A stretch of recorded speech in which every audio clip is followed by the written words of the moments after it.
Descoberta do mecanismo do sucesso.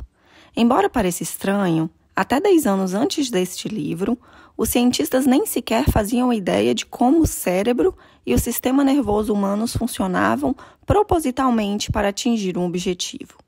Sabiam o que acontecia apenas em função de longas e meticulosas observações. No entanto, inexistia uma teoria de princípios subjacentes que unisse todos esses fenômenos em um conceito com sentido. R.W. Gerhard, escrevendo sobre o cérebro e a imaginação na Scientific Monthly em junho de 1946, afirmou ser lamentável, apesar de verdadeiro, que a mais significativa parte de nossa compreensão da mente permaneceria válida e útil se o crânio fosse preenchido com chumaços de algodão. No entanto, quando o próprio homem se propôs a construir um cérebro eletrônico e mecanismos de busca de objetivos, ele precisou recorrer à descoberta e à utilização de alguns princípios básicos. Com isso feito, esses cientistas começaram a se questionar: seria assim que o cérebro humano também funcionava? Será que ao criar o homem, nosso Criador nos dotou de um mecanismo mais fantástico e superior a qualquer computador ou sistema de orientação jamais sonhado, mas operando de acordo com os mesmos princípios básicos? Na opinião de reconhecidos cientistas cibernéticos, como o Dr. Norbert Wiener, Dr. John von Neumann e outros, a resposta foi um incondicional sim. Sistema de orientação integrado. Todo ser vivo tem um sistema de orientação integrado, ou um dispositivo de busca colocado nele pelo Criador, a fim de aceitá-lo atingir um objetivo. Em termos amplos, viver. Nas formas de vida mais primitivas, o objetivo de viver implica somente sobrevivência física do indivíduo e da espécie. O mecanismo integrado nos animais limita-se a encontrar comida e abrigo, evitar ou vencer inimigos e perigos, além de procriar. No homem, o objetivo de viver extrapola a mera sobrevivência, pois ele tem necessidades emocionais e espirituais que inexistem nos animais. Para esses, viver significa tão somente a satisfação das necessidades básicas. Consequentemente, para o homem, o ato de viver incorpora mais do que a sobrevivência física e a procriação da espécie, na medida em que demanda certas satisfações emocionais e espirituais. O mecanismo de sucesso integrado ao homem também apresenta um escopo bem mais amplo do que o de um animal.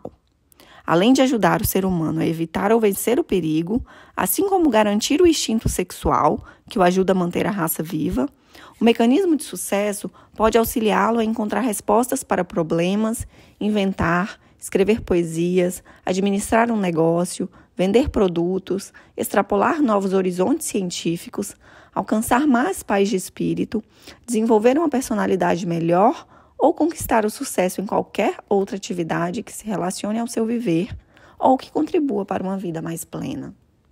O instinto do sucesso.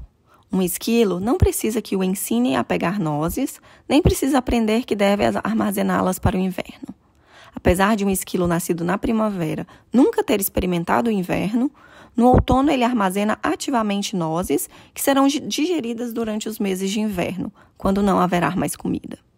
Um pássaro não necessita de aulas de construção de ninhos nem de cursos de navegação. Mesmo assim, viaja milhares de quilômetros, às vezes em mar aberto.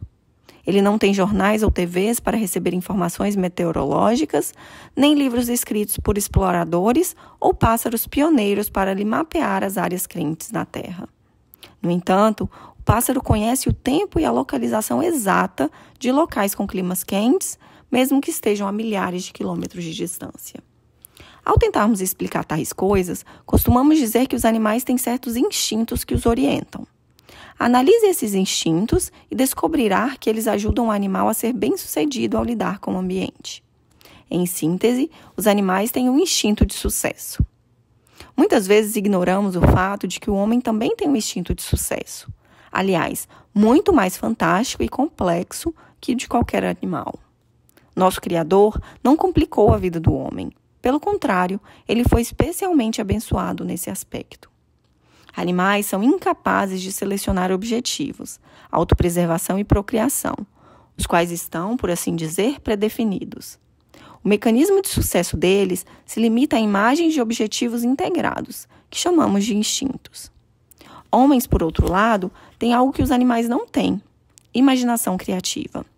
Assim, de todas as criaturas, o homem vai além e é também um criador. Por meio da imaginação, ele pode formular uma variedade de objetivos. É o único capaz de dirigir seu mecanismo de sucesso pelo uso da imaginação, ou seja, pela capacidade de imaginar. Muitas vezes pensamos que a imaginação criativa se aplica apenas a poetas, inventores e afins. Porém, ela existe em tudo o que fazemos. Embora não entendessem por que razão ou quais meios a imaginação coloca em ação nosso mecanismo criativo, pensadores importantes de todas as épocas, bem como homens pragmáticos, reconheceram o fato e fizeram uso dele. A imaginação governa o mundo, disse Napoleão Bonaparte. Glenn Clark, o autor de O Homem que Tocou os Segredos do Universo, completou: de todas as faculdades humanas, a imaginação é a mais divina. Douglas Stewart, famoso filósofo escocês, também observou: a faculdade da imaginação é a grande mola mestra da atividade humana e a principal fonte de aperfeiçoamento do homem. Destrua essa faculdade e a condição do homem se tornará tão estacionária quanto a dos brutos.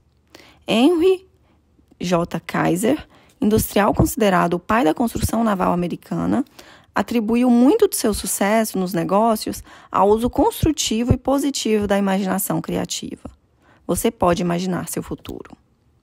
O funcionamento do mecanismo de sucesso. Não somos uma máquina. No entanto, descobertas da ciência da cibernética apontam para a conclusão de que o cérebro físico e o sistema nervoso formam um servomecanismo, que funciona muito como um computador e um dispositivo mecânico de busca de objetivos. Cérebro e sistema nervoso constituem um mecanismo de busca de objetivos que opera automaticamente para alcançá-los, da mesma forma que um torpedo ou míssil autodirecionado procura seu alvo e segue seu caminho até ele. O servomecanismo integrado atua tanto como um sistema de orientação para guiá-lo na direção certa, visando atingir determinados objetivos ou dar reações corretas ao ambiente, quanto também como um cérebro eletrônico capaz de funcionar automaticamente para resolver problemas, fornecer respostas e ainda novas ideias ou inspirações. O Dr. John von Neumann, em seu livro O Computador e o Cérebro, afirma que o cérebro humano possui os atributos tanto do computador analógico quanto do digital. O termo cibernética vem de uma palavra grega que significa ultimoneiro. Os servos-mecanismos são constituídos de tal forma que automaticamente orientam o caminho para um objetivo, alvo ou resposta. Psicocibernética, uma nova concepção para o funcionamento do cérebro. Quando pensamos no cérebro e no sistema nervoso humanos como uma forma de servomecanismo, operando conforme os princípios cibernéticos, conquistamos uma visão sobre as causas que norteiam o comportamento humano. Opto por chamar esse novo conceito de psicocibernética, ou seja, princípios da cibernética aplicados ao cérebro humano. Enfatizo, a psicocibernética não considera o homem uma máquina. Em vez disso, centra-se no fato de que ele tem uma máquina à sua disposição. Examinaremos, portanto, algumas semelhanças entre os servomecanismos mecânicos e o cérebro humano. Os dois tipos gerais de servomecanismo. O servomecanismo se divide em dois tipos gerais. 1. Quando o alvo, o objetivo ou a resposta são conhecidos e a finalidade é alcançá-los ou realizá-los. E 2. Quando o alvo ou a resposta não são conhecidos e o objetivo é descobri-los ou encontrá-lo. O cérebro e o sistema nervoso humanos operam nos dois sentidos. O torpedo autoguiado, um míssil interceptador, exemplifica o primeiro tipo. Conhece-se o alvo, um navio ou avião inimigos, e a finalidade é alcançá-lo. Essas máquinas precisam conhecer o alvo para o qual se dirigem e precisam ter algum tipo de sistema de propulsão que as impulsione na direção dele. Devem estar equipadas com órgãos sensoriais, radar, sonar, sensores térmicos, que tragam informações do alvo. Esses órgãos sensoriais mantêm sempre a máquina informada quando está no curso correto, feedback positivo, e quando comete um erro e sai do curso, feedback negativo. A máquina não reage nem responde ao feedback positivo. ela já está fazendo a coisa certa e continua fazendo o que deveria. No entanto, deve haver um dispositivo corretivo que reaja ao feedback negativo. Quando o feedback negativo informa ao torpedo que ele está fora de rota, por exemplo, muito à direita, o dispositivo corretivo faz com que o leme se mova para conduzir a máquina de volta para a esquerda. Se ela corre demais e se volta muito para a esquerda, um feedback negativo informa o erro, e o dispositivo corretivo move o leme de volta para a direita. O torpedo cumpre seu objetivo avançando, cometendo erro e corrigindo-os continuamente. Por meio de uma série de zigue-zagues, ele tateia seu caminho até alcançar o objetivo. O Dr. Norbert Wiener, pioneiro no desenvolvimento de mecanismos para detectar alvos na Segunda Guerra Mundial, acredita que alguma coisa muito semelhante acontece no sistema nervoso humano, sempre que se realiza qualquer atividade intencional, mesmo em uma situação de busca de um objetivo tão simples quanto pegar uma caneta na mesa. Consegue-se cumprir o objetivo de pegar a caneta em razão de um mecanismo automático, não apenas por vontade e raciocínio do prosencéfalo. Ele apenas se limita a selecionar o objetivo, acioná-lo pelo desejo e fornecer informações ao mecanismo automático para que a mão corrija o curso. Segundo o Dr. Wiener, em primeiro lugar, só um anatomista conheceria todos os músculos envolvidos no movimento de pegar a caneta. Se um leigo os conhecesse, não diria conscientemente a si: preciso contrair os músculos do ombro para elevar o braço, agora o tríceps para estendê-lo. A pessoa simplesmente vai em frente e pega a caneta, sem emitir ordens conscientes a músculos individuais ou calcular a contração necessária. Quando você determina o objetivo e resolve alcançá-lo, o mecanismo automático assume. Em primeiro lugar, você já pegou uma caneta ou realizou movimentos semelhantes antes. Portanto, o mecanismo automático aprendeu a reação correta. Em segundo lugar, seu mecanismo automático emprega dados de feedback fornecidos ao cérebro pelos olhos, que informam a posição em que a caneta não será apanhada. Esse feedback permite que o mecanismo automático corrija continuamente o movimento da mão, até que seja direcionada para a caneta.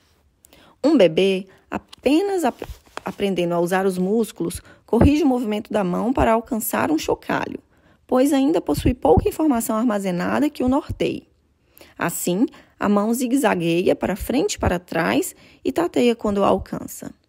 Bem se sabe que, conforme o aprendizado se desenvolve, a correção se torna cada vez mais refinada. Vemos isso em uma pessoa que acabou de aprender a dirigir um carro.